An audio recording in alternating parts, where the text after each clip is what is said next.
और अब वक्त यूके प्राइम का। उत्तराखंड में अल्मोड़ा जिले में सर्ट निर्वाचन क्षेत्र से विधायक सुरेंद्र सिंह का कोरोना के चलते निधन हो गया। सुरेंद्र सिंह ने दिल्ली के सर गंगाराम अस्पताल में आखिरी सांस ली। उनके निधन के बाद शोक व्यक्त करने के लिए उत्तराखंड के सीएम त्रिवेंद्र सिंह रावत भी पहुंचे। मुख्यमंत्री के साथ उत्तराखंड में बीजेपी प्रदेश अध्यक्ष बंशीधर भगत ने भी उनके साथ थे। उन्होंने भी उन्हें नमन किया, श्रद्धांजलि दी।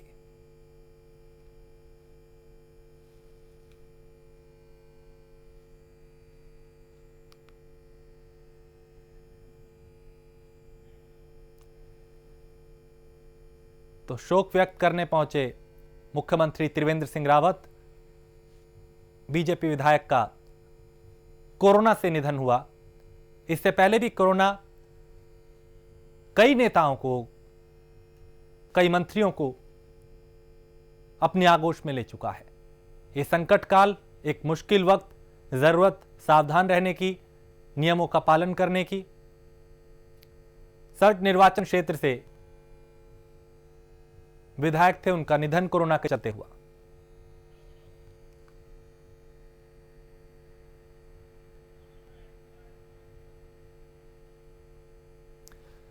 और केंद्रीय मंत्री और हरिद्वार से बीजेपी सांसद डॉक्टर रमेश पोखरियाल निशंक भगवान बद्री विशाल के दर्शन के लिए पहुंचे। इस दौरान उन्होंने मंदिर परिसर में धर्माधिकारी, देवस्थानम बोर्ड आचार्य भुवन चंद्र उनियाल ने उनको वस्त्र और तुलसी माला प्रसाद भेंट की।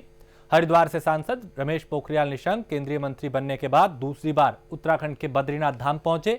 इस दौरान बीजेपी कार्यकर्ताओं ने केंद्रीय मंत्री का फूल मालाओं के साथ स्वागत किया।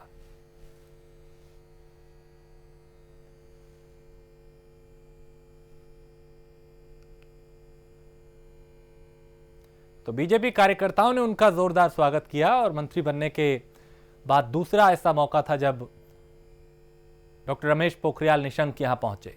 तो भगवान बद्री विशाल के दरबार में पहुंचे निशंक।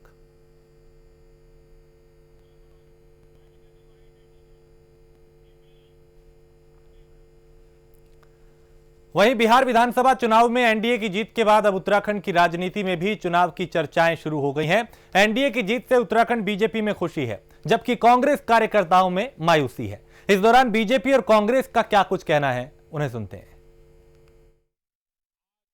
प्रधानमंत्री माननीय श्री नरेंद्र मोदी जी की लोकप्रियता कायम ही नहीं है, बल्कि पूरे देश में और पूरे विश्व में लगातार बढ़ रही है। और इसके पीछे जो उनका धवल चरित्र है, उनकी जो नीतियां हैं, सबको साथ लेकर के और सबके विकास की बात करने का जो उनका मंत्र है, वो अपने आप में अचूक मंत्र है और वो दुनिया के सामने एक रोल मॉडल के रूप में आए हैं। बिहार की जीत में भी निश्चित तौर पर माननीय प्रधानमंत्री जी का आशीर्वाद एक महत्वपूर्ण भूमिका निभाई है। और केवल बिहार ही क्यों, पूरे देश में जितने उपचुनाव हुए हैं सभी में भारतीय जनता पार्टी को शानदार सफलता मिली है। तो तय है कि माननीय प्रधानमंत्री नरेंद्र मोदी जी और भारतीय जनता पार्टी को लेकर के पूरे देश की जनता में अटूट विश्वास है। नहीं, हमारा कार्यकर्ता उत्साहित है। परिणाम आ रहे थे और ट्रैक्टरों में लोग त्रिवेंद्र रावत होश में आओ के नारे लगा रहे थे टोईवाला में। परिणाम आ रहे थे। परिणाम हमारे सुबह तो बहुत ज़्यादा विपरीत है। तो उस समय पूरे लोग ट्रैक्टरों में चढ़ करके जिस प्रकार से उत्साह के साथ ट्रैक्टर रैली में शामिल हो रहे थे, आपको कहीं उत्साह की कमी थी? मैं आपको वीडियोस दे देता हूं, आज सारे समाचार पत्रों में छपा है किस प्रकार से कितना विशाल वहां पर प्रदर्शन हुआ डोईवाला में। इसलिए उत्तराखंड में किसी प्रकार से कोई भी कार्यकर्ता जो है डिमोरलाइज नहीं है। हम लोग सारे उत्साहित हैं और आने वाले समय में क्योंकि हम जनता के सवालों पर लड़ रहे हैं। सवाल ये नहीं है, हम केवल हमारा चुनाव टारगेट नहीं है। मैं बार बार आपसे कहता हूं, आप पूछते हैं कि बीजेपी तैयारी कर रही है, बीजेपी की तैयारी पूरी है, आप क्या कर रहे हैं? हमारी तैयारी लोग कर रहे हैं। और रुड़की के बंधा रोड पर अचानक हुई ताबड़तोड़ फायरिंग से हड़कंप मच गया। वारदात से इमरान नाम के एक शख्स का परिवार बाल बाल बच गया। इस वारदात में आरोपी और उसके साथी फायरिंग करने के बाद मौके से फरार हो गए। फायरिंग की आवाज सुनकर मौके पर भीड़ इकट्ठा हो गई। खबर मिलते ही पुलिस मौके पर पहुंची और मामले की जांच शुरू कर दी।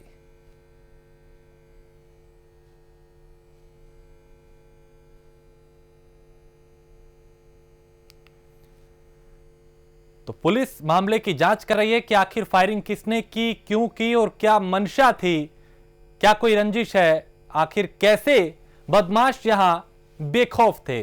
उन्हें ना पुलिस का डर था, ना प्रशासन का, ना कानून का। देखिए ये खाली खोखे गवाही दे रहे हैं कि यहां पे कितनी गोलियां चली हैं।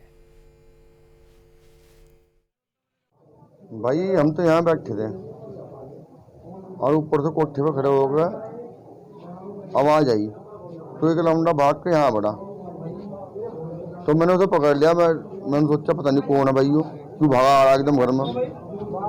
तो उसने कहा जी चाचा मैं नहीं कुछ भी कर रहा ना कुछ कर रहा, और देखो ऊपर कोठे पे खड़े हो गोली चल रही।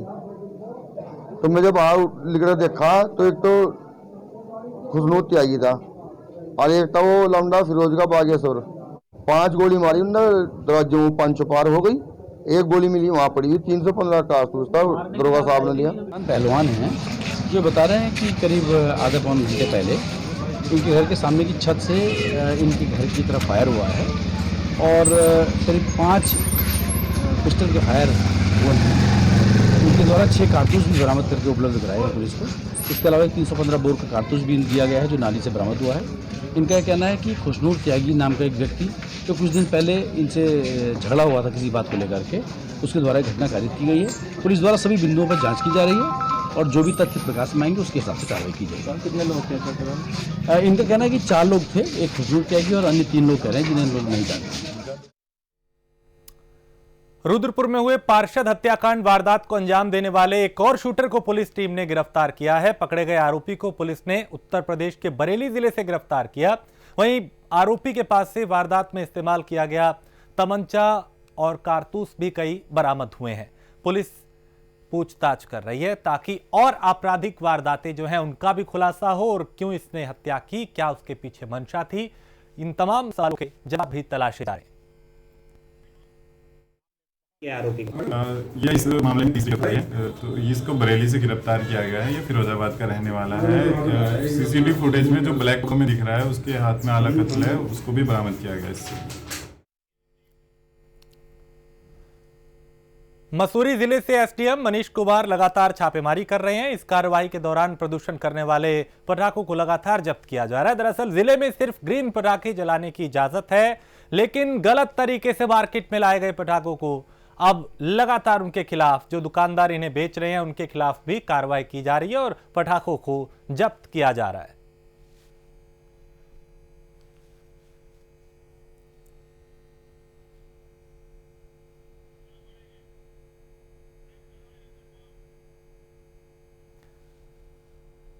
और रुद्रपुर में जिला प्रशासन, नगर निगम और पुलिस की टीम ने सीलिंग की जमीन पर हो रहे निर्माण को ध्वस्त किया। रुद्रपुर में कोर्ट के आदेश के बाद भी सीलिंग की जमीन पर निर्माण कार्य होने की खबर मिलने के बाद जिला प्रशासन हरकत में आया।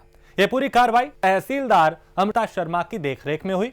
कार्रवाई में करीब जेसीबी मशीनों का इस्तेमाल किया गया। इस दौरान कई जगह प्रशासन की टीम के साथ लोगों की नोकझोंक भी हुई।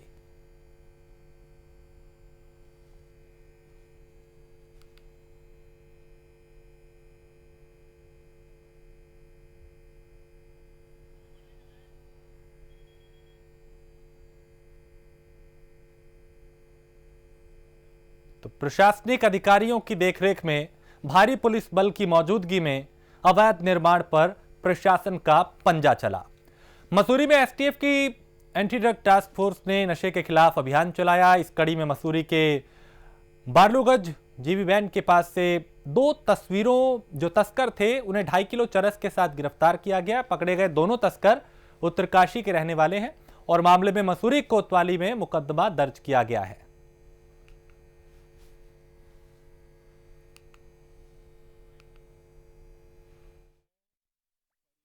ये नशे से संबंधित जो ऐसा जो अभियान चलाया जा रहा है एसटीएफ के द्वारा हमारे मसूरी थाना क्षेत्र में बालूगंज के पास 2 लड़कों को इन्होंने दौरान रोका। इनके पास से चरस है जिसमें देवता के पास से 20 ग्राम और राकेश शर्मा के पास से 30 ग्राम, कुल लगभग 2.5 किलो चरस इनसे बरामद हुआ। तरीके की कार्रवाई अब 3 लोगों पे और करना है इसके पीछे।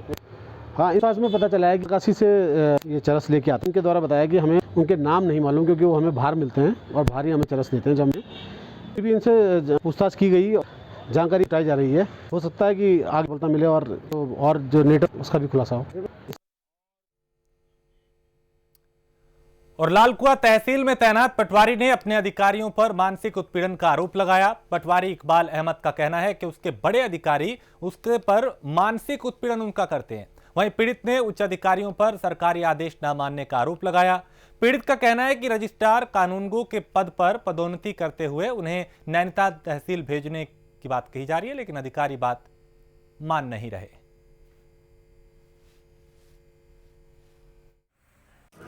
हाँ, जिलाधिकारी महोदय के दिनांक 19/10/2020 को एक आदेश हुए हैं, जिस प्रमोशन आदेश हैं, जिसमें नियम विरुद्ध ये हुआ है कि जितने भी यहाँ राजस्व उप निरीक्षक मैदान में थे उनको यहाँ मैदान में ही प्रतिनियुक्ति दे दी गई।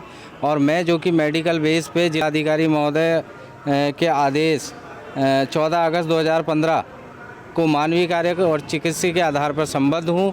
मेरे घुटने का ऑपरेशन हुआ है सर गंगाराम हॉस्पिटल में, जिस आधार पर मैं यहाँ संबद्ध था। और मेरी सेवा 12 साल की सेवा जो मेरी थी पहाड़ी क्षेत्र की थी, दूरस्थ क्षेत्रों की थी, तहसील धारी, तहसील नैनीताल।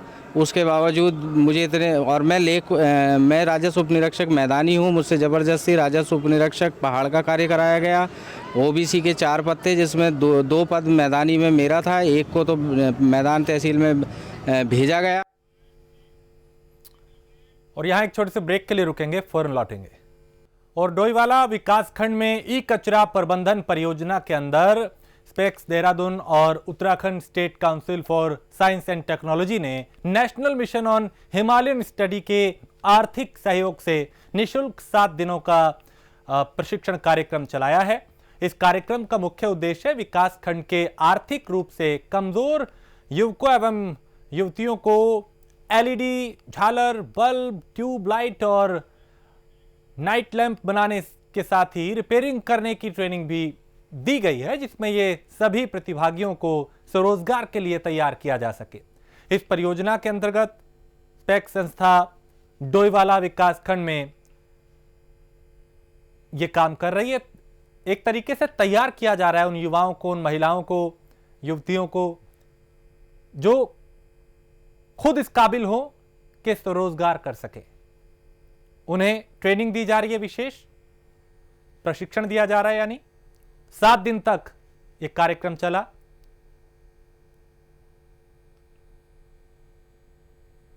तो कई स्किल जो हैं वो यहां पे सिखाए गए।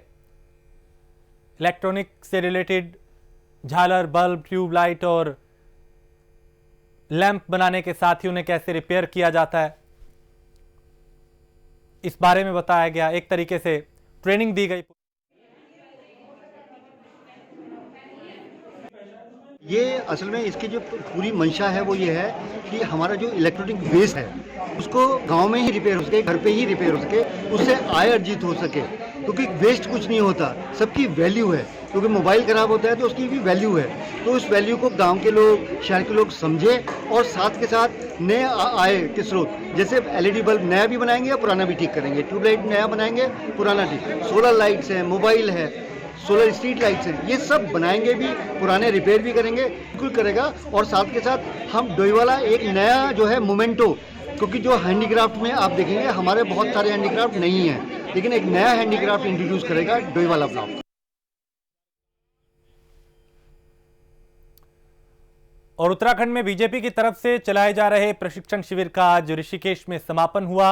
ये शिविर 2 दिन तक चला और इस शिविर के सत्र में प्रदेश महामंत्री राजेंद्र भंडारी ने संबोधन किया और इसकी अध्यक्षता दर्शनी देवी भंडारी ने की।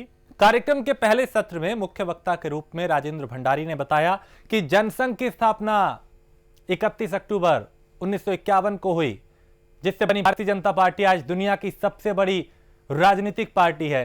इसके अलावा सरकार की उपलब्धियों को बताया गया, पार्टी के संगठन के बारे में बताया गया और एक तरीके से ये जानकारी दी गई ताकि दूसरे लोगों को भी बताई जा सके, प्रचार प्रसार पार्टी का किया जा सके, संगठन का किया जा सके। तो कई बड़े चेहरे इसमें शामिल हुए। बीजेपी प्रशिक्षण शिविर का ये समापन यहां पे हुआ। दूर दराज से कई महिला पुरुष पदाधिकारी, कार्यकर्ता, वरिष्ठ चेहरे यहां पे पहुंचे, सुना और समझाया भी दूसरों को जनसंघ के बारे में, भारतीय जनता पार्टी के बारे में, राज्य और केंद्र की उपलब्धियों के बारे में, योजनाओं के बारे में, ताकि यही कार्यकर्ता, यही पदाधिकारी जनता के बीच में जाके लोगों को भी बता सके कि क्या बदलाव हुआ है, कितना बदलाव किया है और आगे क्या करना है।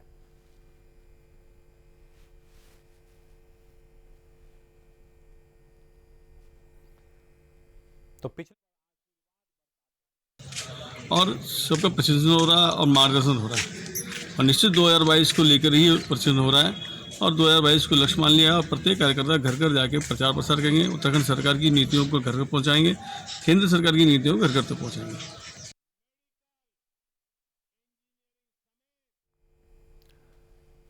रुद्रप्रयाग में अधिकारियों की हठधर्मी और लापरवाही से जहां आम लोग परेशान हैं, वहीं अधिकारी अपने ही विभाग के मंत्री का फोन नहीं उठाते। ऐसा हम नहीं बल्कि रुद्रप्रयाग पहुंचे चारधाम विकास परिषद के उपाध्यक्ष और राज्य मंत्री शिव प्रसाद ममगाई का कुछ कहना है। शिव प्रसाद ने कहा कि 3 महीने से जिला पर्यटन अधिकारी उनका फोन नहीं उठा रहे। इसे लेकर राज्य मंत्री खुद जिला पर्यटन अधिकारी के कार्यालय पहुंच गए, लेकिन जिला पर्यटन विभाग के कार्यालय से अधिकारी भी गायब मिले। राज्य मंत्री ने 1 घंटे तक कार्यालय में इंतजार किया, लेकिन अधिकारी नहीं पहुंचे।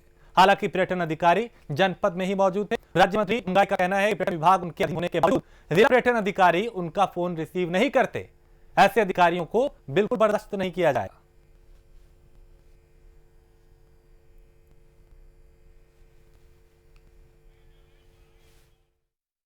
यहाँ पर जो अधिकारी हैं वो मुख्य उनका आज होना, क्योंकि राज्य स्थापन दिवस है।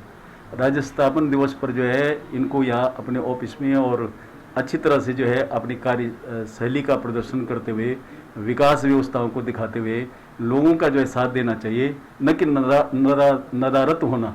और ये नदारत हैं तो बड़ा दुख का विषय है।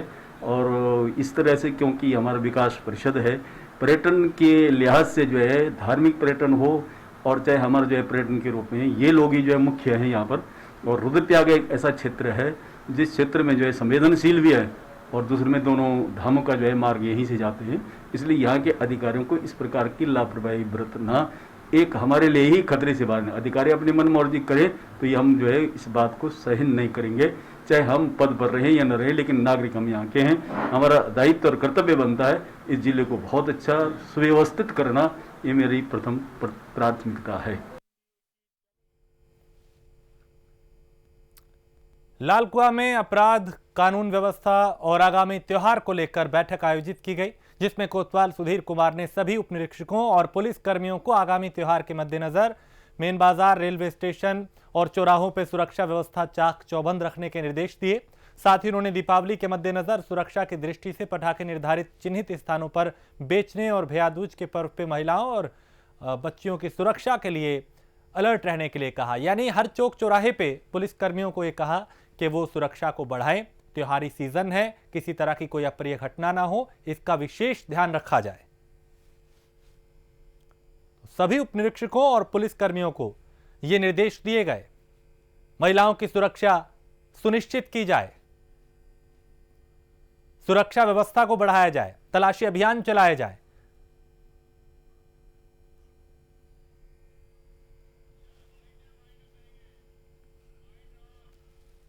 देखिए, आने वाले समय में हिंदुओं के बड़े त्यौहार आ रहे हैं और छठ पूजा भी है, तो इसको लेके कुछ दिशा निर्देश कर्मचारियों को दिए गए हैं और साथ ही सतर्क दृष्टि बनाए रखने हेतु भी उन लोगों को प्रोत्साहित किया गया कि भाई आप लोग जो है सतर्क दृष्टि अपने अपने क्षेत्रों में, अपनी अपनी बीटों में बनाए रखें। देखिए, हमने एक्स्ट्रा फोर्स लगाया है इस समय त्योहारों के सीजन में मार्केट में।